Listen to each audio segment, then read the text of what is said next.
Hello everyone, welcome to lesson 41. Today I will introduce the present perfect continuous. So are you ready? Let's start.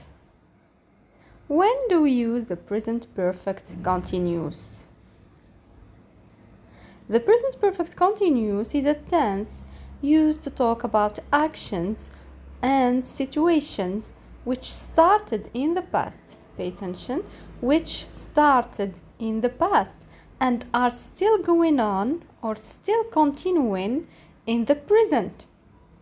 Okay, so look here at the timeline. So the present perfect continuous is an action that started in the past, okay, and still continuing in the present. So how do we use the present perfect continuous? We'll start with the structure. Subject plus have been or has been, it depends on the subject, plus main verb plus ing. Okay, so subject plus have been, have or has are auxiliary verbs, okay, or verb to have, plus the past participle of verb to be, which is been, plus the present participle, which is main verb plus ing. Okay, so subject plus have been or has been plus main verb plus ing. For example, I have been teaching English since 2011. I, subject, have the auxiliary verb have in the simple present. Been is the past participle of verb to be. Teaching is the present participle of verb to teach. English since 2011. Okay, so I started teaching English since 2011 and I'm still teaching English now. Okay, so here we are talking about an action that started in the past and still continuing in the present. Let's have a look at the forms: affirmative, negative, and interrogative form. Verb to visit. So let's conjugate it. In the affirmative form, I have or I've been visiting. We have been visiting or we've been visiting. You have been visiting, or the contracted form or the short form, you've been visiting. They have been visiting or they've been visiting. He has been visiting or he's been visiting. Okay, so here we have the short form and the full form. The full form, he has been visiting. The short form, he's been visiting. She has been visiting or she's been visiting. It has been visiting or it's been visiting. For the negative form, we just add not. I have not been visiting or I haven't been visiting. We have not been visiting or we haven't been visiting. They have not been visiting or they haven't been visiting. He has not been visiting or he hasn't been visiting. She has not been visiting or she hasn't been visiting. It has not been visiting or it hasn't been visiting.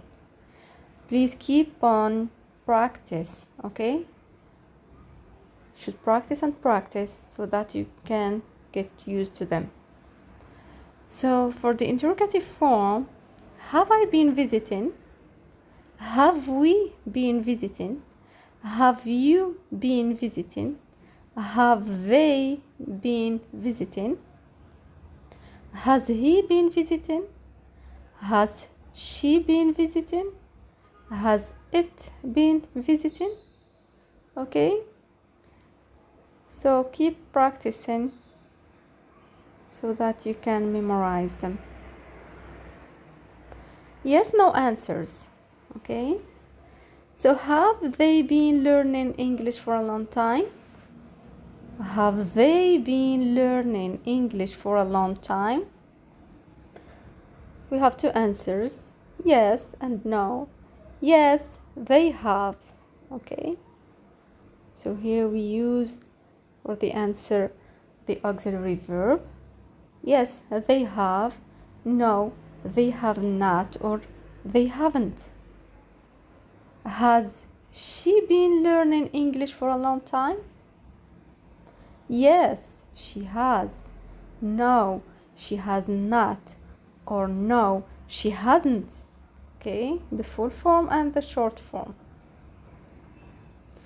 So let's review the 4 spelling rules for adding ing to the verb. The first rule, most verbs we just add ing. For example, teach, teaching. Okay, we change nothing, we just add ing. For example, I have been working in this company for 3 years. I have been working, verb to work. We just add ing at the end of the verb. I have been working in this company for 3 years. For 3 years. Okay, I started in the past and now I'm still working in this company. The second rule, verbs ending in e, we drop e and we add ing. For example, verb to dance, we drop e at the end of the verb and we add ing. Dance, dancing. For example, she has been dancing ballet since 2010. She has been dancing ballet since 2010. Here we have verb to dance.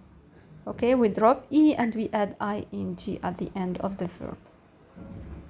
So she started dancing ballet in the past and now she is still dancing ballet. The third rule of using ing at the end of the verb, verbs ending in ie, we drop ie and we add y. For example, verb to lie, lying. Okay? For example, he has been lying on the beach all day. He has been lying on the beach all day. Okay, verb to lie, we drop ie and we add y plus ing. The fourth rule, verbs ending in consonant, vowel, consonant, we double the last letter. For example, verb to sit, sitting. Here we have an example. They have been sitting here waiting for long time. They have been sitting here waiting for long time. Verb to sit. Okay, the verb ends in consonant, vowel, consonant. So we double the last consonant and we add ing. Okay. When not to use the continuous form. When not to use the continuous form, ing. With non-continuous verbs or stative verbs. Okay, so we don't use ing at the end of the verb when we have non-continuous verbs or stative verbs. Stative verbs are used with simple tenses, not with any continuous tense. Only with simple tenses. Examples of stative verbs: verb to like, verb to love, verb to hate, verb to want, verb to need, verb to prefer, verb to know, verb to suppose, verb to mean, verb to believe, verb to understand, verb to seem, etc. Here are some examples. I have been liking. Here we have verb to like. It is non-continuous verb or stative verb, so we don't use ing at the end of this verb. Okay, so the correct answer is to use it with the simple tense. For example, here we have present perfect. I have liked. Okay, we don't use present perfect continuous. He has been wanting to help you. Verb to want is a stative verb, so it is used with simple tense. He has wanted is the correct answer, present perfect. They have been needing, verb to need. Since we are talking about the perfect tense, so we use it with the present perfect. They have needed, okay, present perfect. Thank you for your attention and see you in the next video.